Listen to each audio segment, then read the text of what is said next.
कुरान पाक में मेरे को जैसा कि पता चला तो यह इबारत, यह ताकीद, यह निर्देश दिया गया है कि यदि आपका पड़ोसी भूखा है तो आपके ऊपर वह पहला निवाला भी हराम है।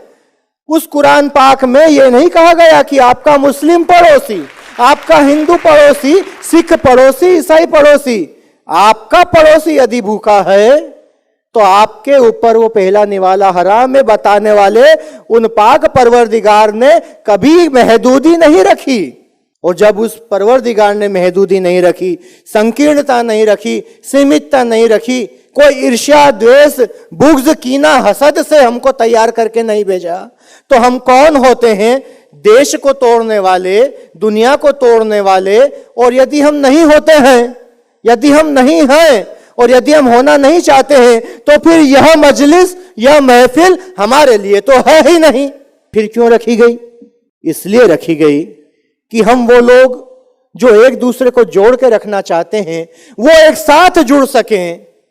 एक कारवा, एक सैलाब, एक लब्बो लुआब इस महफिल के माध्यम से दिख सके, सब एक दूसरे से मिल सकें कि कोई पूरब में रहता है, कोई पश्चिम में रहता है, कोई मशरिक में रहता है, कोई मगरिब में रहता है, कोई शिमाए में रहता है, कोई जुमूल में रहता है। इस पूरब, पश्चिम, उत्तर, दक्षिण, आग्नेय, नैऋत्य, वायु, ईशान, धरती, आसमान, ये जो 10 दिशाएं हमारे लिए मुकर्रर की गई है, उसमें रहने वाले हम सब इसी कौमी यकजहती को लेकर के जो जी रहे हैं, कम से कम हम उनसे तो मिल पाए ऐसे आयोजन, ऐसे सेमिनार, ऐसे कॉन्फ्रेंस के द्वारा।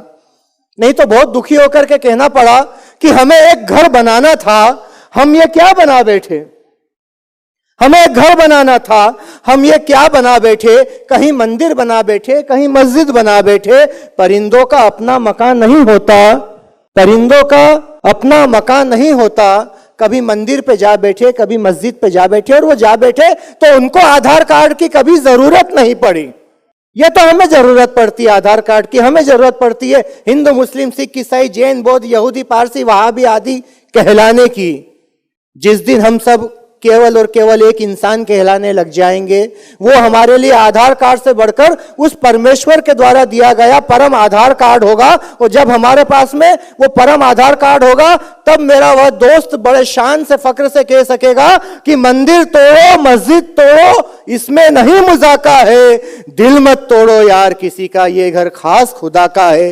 हर दिल में रब बसता है, और जहां रब बसता है वहां सब बसता है, और जहां सब बसता है वहां संस्कार बसते हैं, वहां देवीय गुण बसते हैं, वहां अखलाक बसता है, वहां खुलूस बसता है, वहां अकीदत बसता है। और जब सब बसता है तब मुझे याद आ रहा है कि 11 सितंबर 1893 को भी ऐसा ही इमरान भाई एक सम्मेलन हुआ है इस दुनिया के नक्शे पर, अमेरिका देश के शिकागो शहर के कोलंबस हॉल में। इसी हिंदुस्तान की नुमाइंदगी करते हुए मेरा अपना बड़ा भाई, हम सबका अपना बड़ा भाई बिरादर अजीज, वो नरेंद्र नाथ स्वामी विवेकानंद बनकर के ऐसे ही एक लेक्टर्न के सामने आकर के, ऐसे ही एक डाइस पर, पोडियम पर खड़ा होकर के जब उसने बोला my dear sisters and brothers of America, तो वो पूरा का पूरा सदन तालियों से गूंज उठा था।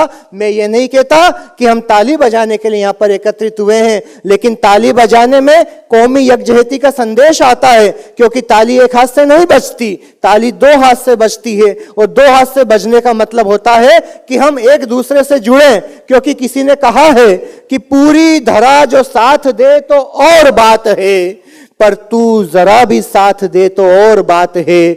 चलने को तो एक पैर से भी चल रहे हैं लोग, पर दूसरा जो साथ दे तो और बात है। बहुत बहुत शुक्रिया।